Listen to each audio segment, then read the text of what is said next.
थोड़े दिन पहले मेरे पास एक ऐसी स्त्री आई जिसने प्रेम विवाह किया था।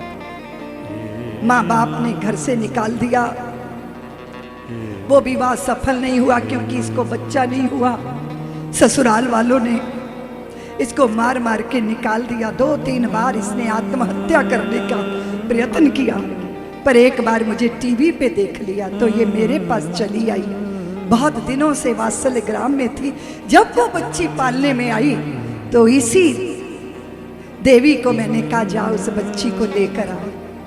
वो नवजात बच्ची, और जब इसको उसने गोद में लिया तो वात्सल्य ग्राम के आंगन में माँ को बेटी मिल गई, बेटी को माँ मिल गई। 2 अधूरे पूर्ण हो गए, एक दूसरे के पूरक हो गए।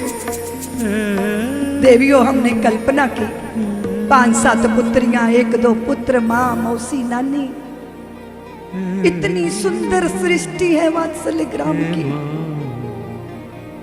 कितनी नफरत करोगे तुम अपनी माँ से, कितनी, फिर भी वो आशीर्वाद देती है। माँ तो सबके सामने मत आया कर। क्यों? तेरी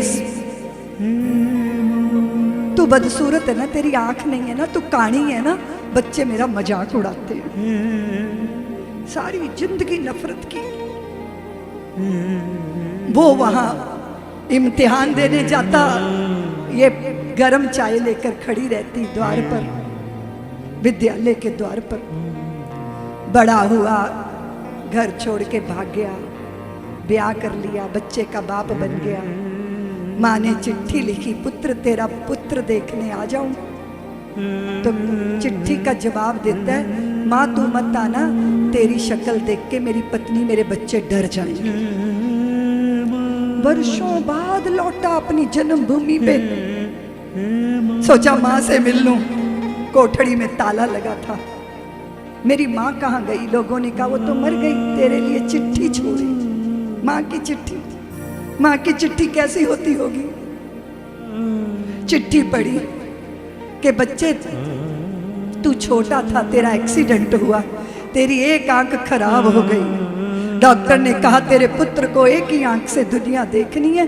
मैंने कहा नहीं, मेरा पुत्र 2 आंखों से दुनिया देखेगा, और मैंने अपनी आंख तुझे दे दी। जिंदगी भर के लिए मैंने बदसूरती अपने ऊपर ओढ़ ली, तू मुझे नफरत ही करता रहा। पुत्र, तूने मेरी शक्ल तो देखी पर मेरा हृदय ना देखा, मेरा प्रेम ना देखा, मेरी ममता ना देखी। किंतु जब से मैंने तुझे कोख में धारण किया, और जब तक मैं चिता पे नहीं चढ़ जाऊंगी, मेरे हृदय से तेरे लिए आशीर्वाद ही निकलते हैं। पुत्र, मुझे बहुत संतोष है कि तू मेरी आंख से दुनिया देखा। भौचक खड़ा है, समय बीत गया, समय बीत जाता है। जवानी के नशे में माँ पिता का कर्तव्य भूलने वाले, समय बीत जाता है, फिर पछतावे के सिवा कुछ हाथ नहीं आता। तुम दुनिया भर में बड़े बने रहो, बड़े बनकर सुख नहीं पाओगे।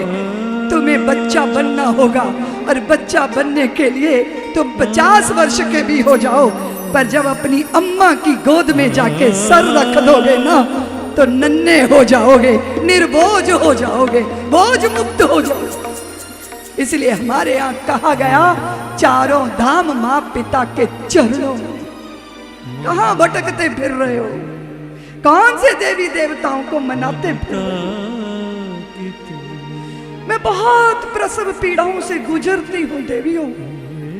वात्सल्य का काम आसान नहीं है, आसान नहीं है। मुंह में नमक भर देंगे, पूरे शरीर पे नमक लपेट देते हैं। नवजात बच्चे को पॉलीथिन में डाल के, गत्ते के डिब्बे में डाल के कूड़े घर में फेंकते हैं। और फिर एक 10 साल के बच्चे को भूख लगती है तो वो किसी के यहाँ रोटी मांगने नहीं जाता, वो कूड़े घर में रोटी तलाशने जाता है। और वहां वो डब्बा मिलता है, उसको खोलता है, पॉलीथिन खोलता है। इतनी दुर्दशा के बाद भी उस बच्चे की सांस चल रही होती है।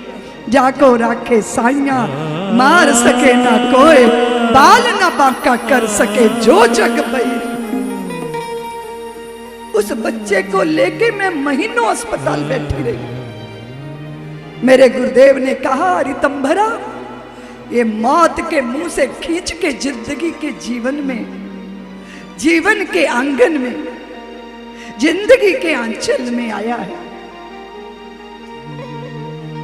कितना सुखद लगता है सार्थक जीवन जीना।